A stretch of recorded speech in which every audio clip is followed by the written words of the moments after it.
Tantor Audio, a division of Recorded Books, presents 1957, The Year That Launched the American Future, by Eric Burns. Narrated by L.J. Ganser. Prologue. Sputnik 1. The United States was not at war, nor was there a threat of war, or of terrorism. In fact, terrorism was a word seldom uttered in those days. If we heard it at all, it was probably from Douglas Edwards on CBS, or Huntley Brinkley on NBC, and it referred to people behaving violently toward other people in some faraway part of the world. The TV reports never provided causes or details, and as a 12-year-old eager to watch the program following the news, Sergeant Preston of the Yukon, I found that the stories never registered. Until now. Now all of that changed. Now we Americans felt pangs of terror as we had never known them before, although in a different manner from those victimized abroad. No one was treating anyone else violently at home, not as a matter of policy at least, but suddenly a threat was overhead, and it would remain there for 93 days, every one of them riddled with the same mystery, the same unanswerable questions, the same fear of answers. Those upon whom we depended for leadership did not lead. They patronized, or so it seemed. In their press conferences and speeches, they behaved like mothers who coo nonsense syllables to their children as they pat them on their back when they have night frights. Maybe, deep in their hearts, the experts believed that the end of days was coming, but did not want to alarm the populace, afraid of rioting in the streets. Maybe they wanted peace until the apocalypse. Maybe they, too, stayed up past midnight, wondering how many days we had left. It was the not knowing that made our lives so tense. The source of the national angst was the heavens, of all places. Something was up there these days that had not been there before, and if I remember my early lessons in Roman Catholicism correctly, that something should not have been there, could not have been there. After all, my faith taught that the Empyrean was inhabited by eternal objects, unchanging cycles. Yet now, without warning, an object was soaring above us that we had never seen before, its purpose known only to those who had launched it, an orb with long antennae protruding forward, sensing devices of some sort reaching into the darkness of space. The orb did not move according to the rhythms of the sun or moon, but according to rhythms of its own. Usually, when we looked up, we did not see it. But if our timing was right, and the skies over the east coast were clear, the object would glide into view, passing high overhead and casting shadows of apprehension below. The passage was brief, however, only a few seconds in any given place. Then it was gone, the object having been programmed to make elliptical passages around the world, at its own pace. But it would be back over my hometown, returning again and again. We would soon learn the following about the new addition to the solar system. It was traveling 18,000 miles an hour. It was visible over the United States between 4 and 6 times a day. It orbited the Earth once every 96 minutes. The path of its transit was unevenly shaped, bringing the object as close as 141.7 miles to our planet at times, carrying it as far away as 588 miles at other times. It was shiny and highly polished. In time, we would find out that Sergei P. Korolev, the chief designer of the Soviet Union's Design Bureau, although proud of his device for a number of reasons, was especially proud of its luster. "It is important that the orbit and the optical characteristics of the satellite," Korolev said, "are such that almost all people in the world will be able to watch its flight with their own eyes." So, a satellite. That's what the thing up there was, a satellite made by human beings. It had never been done before.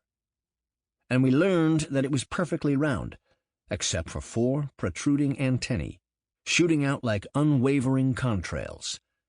It was about the size of a beach ball. It was 22 inches in diameter. It weighed 184 pounds. And it was called Sputnik, an example of wry humor to which I have not heard anyone refer. In Russian, Sputnik means fellow traveler, and that was the phrase used by people such as the recently deceased fire-breathing American commie hunter, the give-no-quarter-and-take-none senator from Wisconsin, Joseph McCarthy. A fellow traveler to this man, who already was creating a terror all his own, was a person who, although not a card-carrying member of the Communist Party, supported its goals and in some cases worked for its advancement.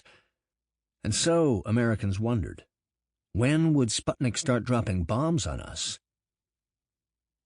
It did not seem a preposterous question at the time. 3 classic novels were published in 1957, and we feared that one of them, Neville Shute's On the Beach, was ominously prescient.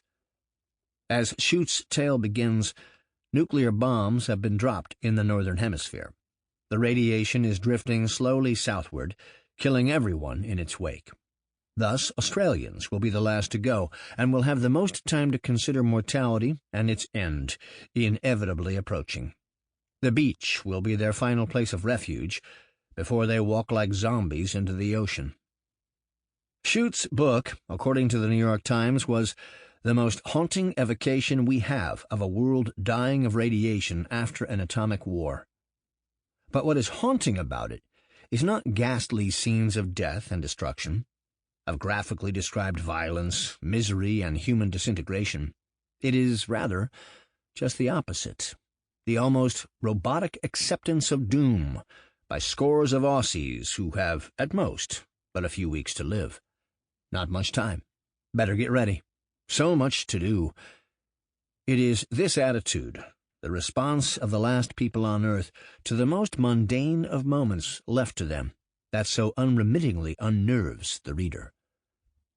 Lieutenant Commander Peter Holmes of the Royal Australian Navy, presently assigned to submarine duty, but now on shore leave, stops at his pharmacy in Melbourne one day, and as casually as if he were chatting about the flowers his wife is planting but will not see bloom, asks about the symptoms that lie ahead.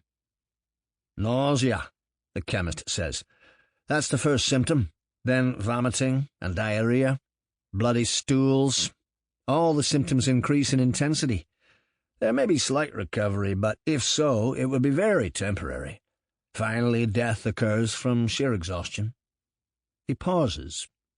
"In the very end, infection or leukemia may be the actual cause of death. The blood-forming tissues are destroyed, you see, by the loss of body salt in the fluids. It might go one way or the other." "Somebody was saying it's like cholera." "That's right," the chemist verifies. "It is rather like cholera. You've got some stuff for it, haven't you?" "Not to cure it, I'm afraid." "I don't mean that. To end it." "Yes," the chemist replies. "He has medicine for suicide." Lieutenant Holmes, a good man, trying to live a normal life under the circumstances, expects to be at sea in his submarine, the Scorpion, when death wafts in. He will leave behind a wife and daughter, and he wants the best for them. He buys a pill for his spouse to end her life, even though she is not one of those who has accepted her fate with a chilling calm. Rather, Mrs. Holmes is hysterical about the prospect of having to use the pill. Her husband also buys a pill for their daughter.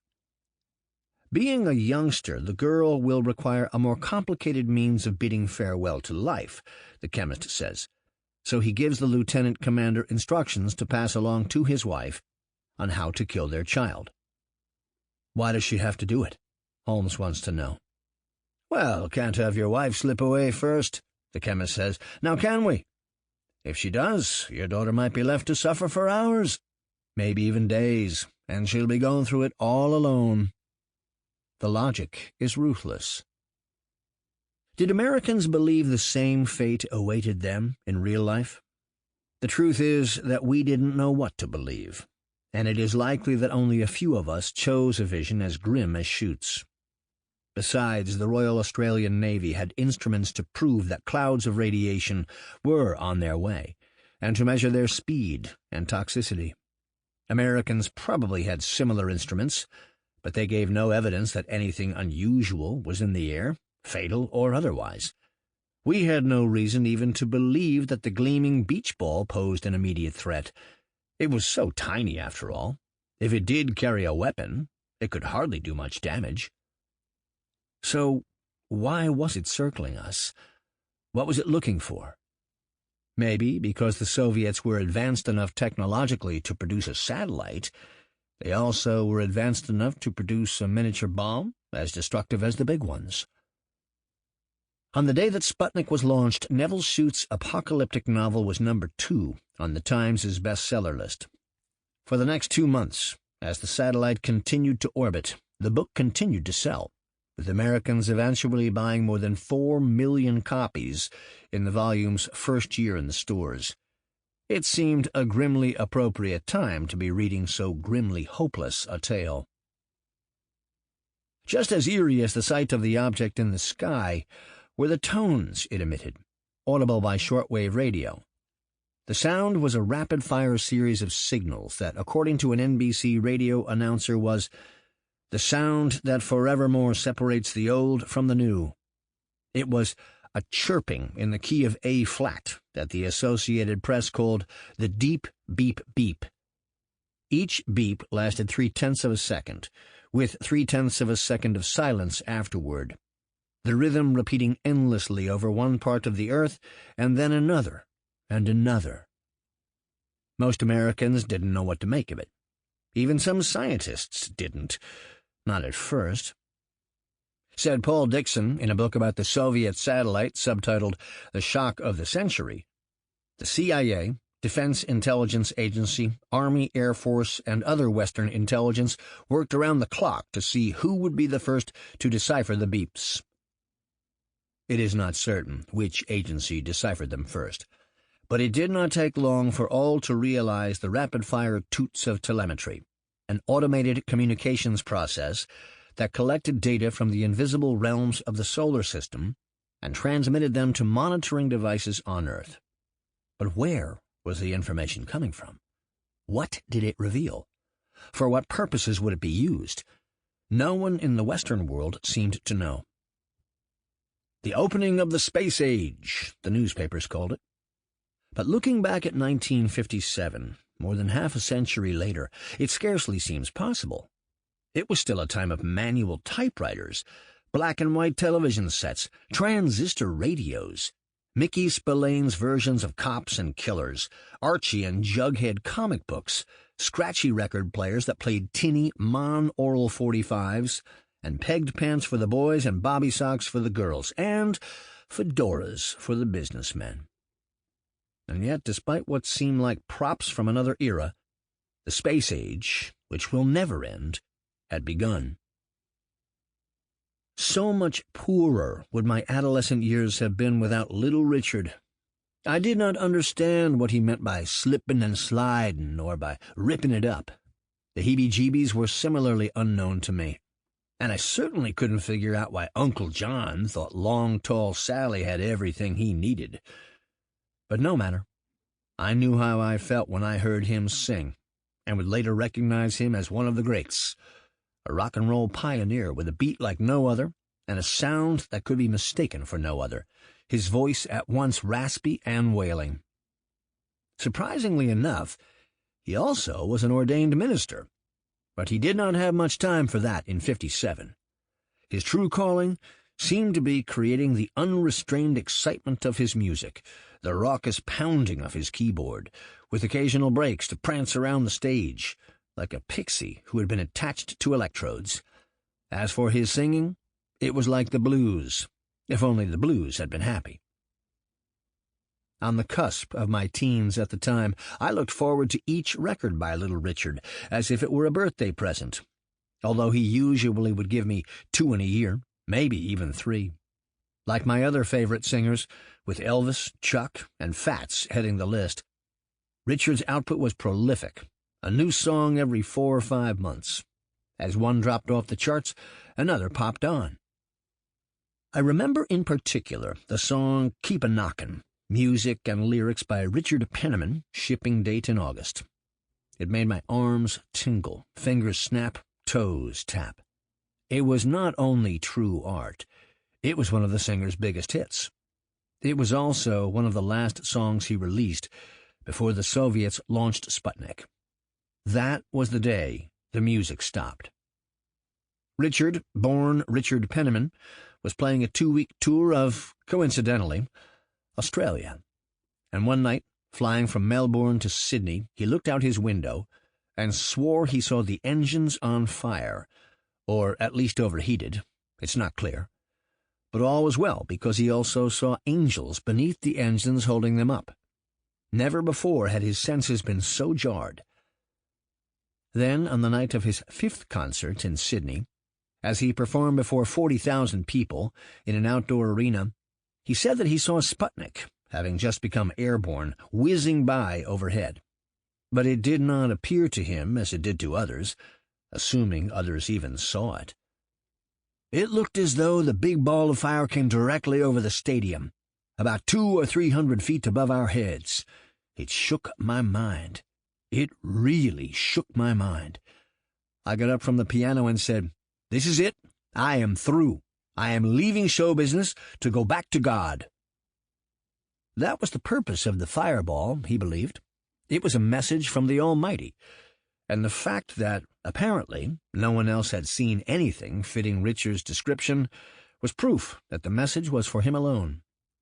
His music was, as some had charged, demonic.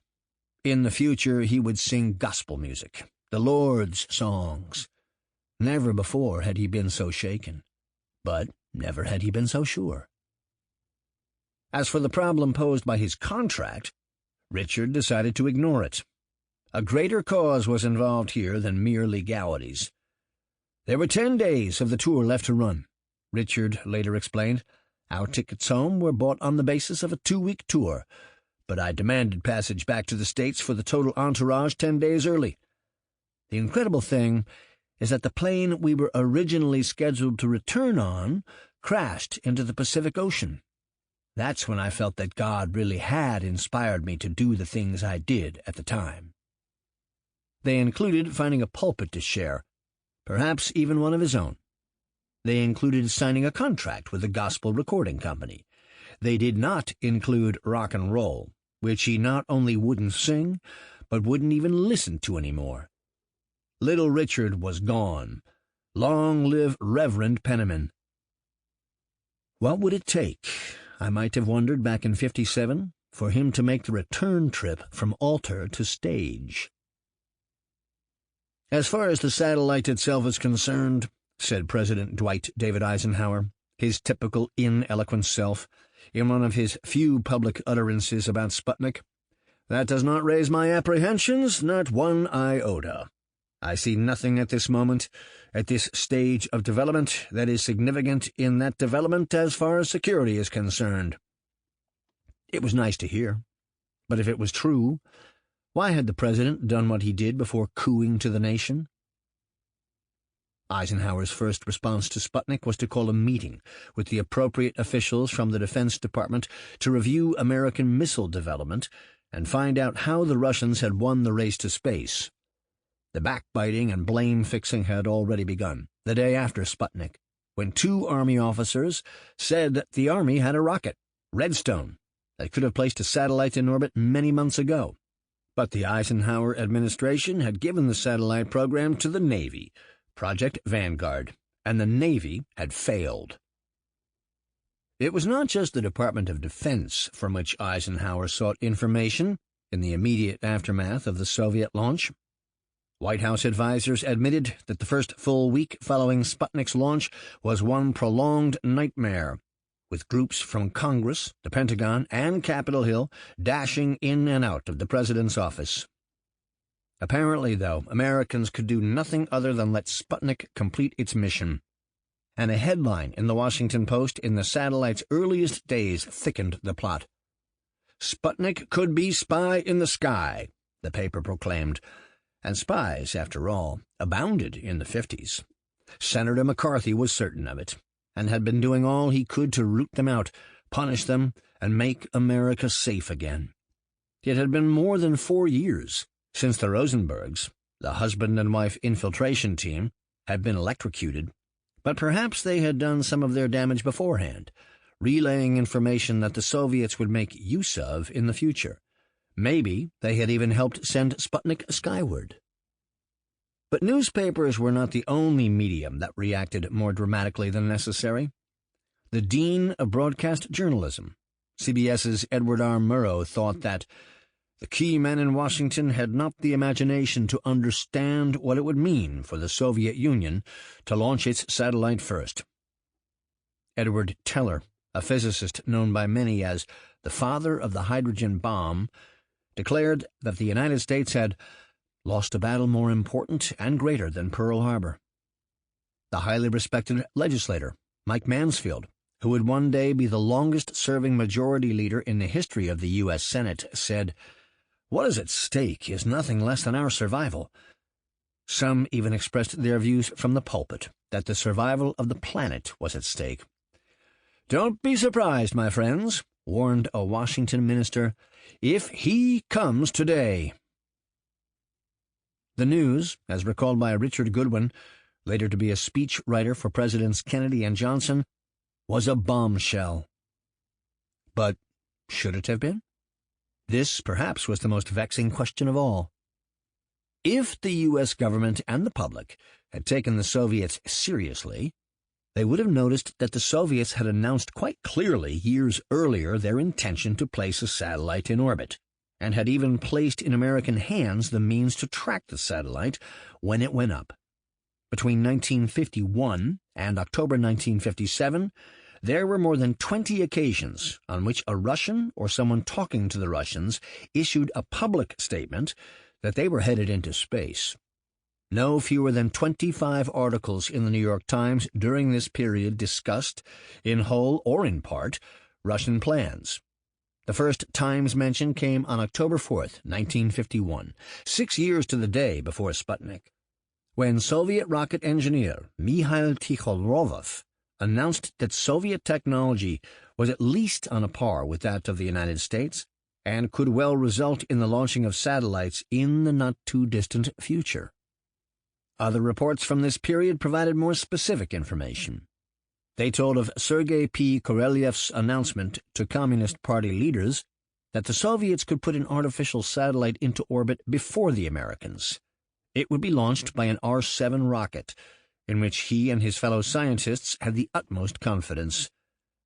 But would the R-7 be operational in time? By 1956, Korolyev had begun to fear that the American Vanguard rocket would be ready to power a satellite skyward before the Soviets could accomplish the feat. He ordered his men to speed up their efforts, work longer hours. And so they did, sped up, worked longer, and as a result worked carelessly. Paul Dixon explains how haste made waste. The first R-7 exploded on the launch pad in the spring of 1957, followed by 5 more failures. On May 15, 1957, for example, an R-7 rocket was launched from the Baikonur complex. Its ballistic trajectory was aimed toward the Pacific Ocean, but one of the strap-on boosters detached 98 seconds into the mission, and the rocket had to be destroyed. When the IGY began in July, the Soviets still had no working R-7. Just over a week later, another R-7 disintegrated, this time a mere 33 seconds into the mission. But the Soviets would not give up. They kept trying and trying again, and in defiance of the maxim, found it was the 7th time that turned out to be the charm. In August, an R-7 proved itself capable not only of avoiding self-immolation, but in all probability of transporting a satellite into low Earth orbit. One of the last Times reports on Soviet progress before Sputnik became a reality also seemed one of the most dire yet published. On September 8, 1957, the paper quoted an American missile expert as saying, "The Soviet is likely to beat the United States in placing a satellite in orbit around the world." Almost a month later, that is exactly what happened. The great Soviet polymath Konstantin Tsiolkovsky was one of the founding fathers of rocketry, yet did not take it seriously. I thought of the rocket as everybody else did, just as a means of diversion and petty everyday uses. I do not remember exactly what prompted me to make calculations of its motions. Probably the first idea came from my reading of Jules Verne, and it directed my thoughts along certain channels.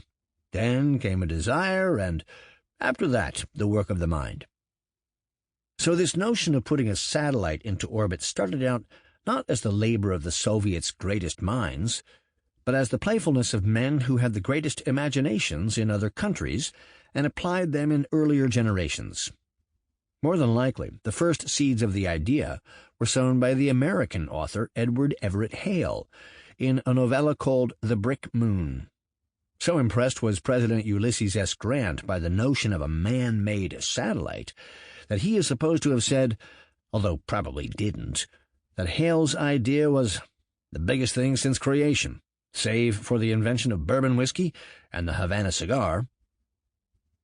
Not only had Hale serialized The Brick Moon in the Atlantic Monthly during Grant's presidency, which lasted from 1869 to 1877, but Verne had produced his classic novel From the Earth to the Moon. By the time 1957 came along, the future had been underway for decades. And Verne was not the only one responsible, not the only literary master who inspired the Soviet space program. It was a distinction he shared with several others, most notably the Englishman H.G. Wells, among whose novels are The Time Machine, The Shape of Things to Come, and The War of the Worlds. Wells was a British law student who had given up his studies and moved instead to journalism and adventure novels. As for Verne, a French author who could write virtually anything, he previously had concentrated on plays, biographies, satires, social commentary, and short stories. It was the Soviets, though, who removed the fiction from science fiction in 1957. It might have been that Sputnik, the remarkable achievement of our World War II allies, since become our Cold War foes, seemed all the more remarkable because of how 57 began in America. A quick perusal of the nation's newspapers on January 1st could easily have been mistaken for the preface to a year that would be neither alarming nor distinguished. It was, as is said in the journalism business, a slow news day. It seemed as if it might be the start of a mundane year. Millions of men and women had gathered the night before in New York's Times Square to count down the final seconds of 1956. An annual rite, an annual story. The front pages of newspapers were filled with photographs of hundreds of thousands of people, so tightly packed together that movement seemed impossible, even breathing an effort. In political news, President Eisenhower surprised no one by urging Congress to make moderate progress in race relations. But only that. Moderate. In fact, when a lukewarm Civil Rights Act became law later in the year, it was bulldozed through the administration by the Attorney General Herbert Brownell, without much presidential understanding or encouragement. But that would change in the autumn of the year, as Orville Faubus, the liar who served as governor of Arkansas, forced the president into immoderacy of the worst kind, as far as Eisenhower was concerned. Believing himself to have no other choice, he dispatched federal troops to Little Rock to impose integration in the schools, no matter that it had been 3 years since the Supreme Court forbade the practice. U.S. Secretary of State John Foster Dulles had been meeting with United Nations Secretary General Dag Hammarskjöld to discuss the situation in the Middle East. Even back then, there was a situation in the Middle East, always a situation in that part of the world. On this holiday, when the New York Stock Exchange was closed, the Dow Jones Industrial Average stood at 496.03. Nothing much would happen to it in the next 12 months. Certainly nothing encouraging. It would rise and sink gradually and finish at 439.27. The sports pages were full of surmise. Who would win today's big bowl games? It was Iowa versus Oregon State in the rose, Colorado versus Clemson in the orange, Tennessee versus Baylor in the sugar, and Texas Christian versus Syracuse in the cotton. a game that would be notable for the final college appearance of the latter school's great running back, perhaps the greatest running back in the... Sample complete. Ready to continue?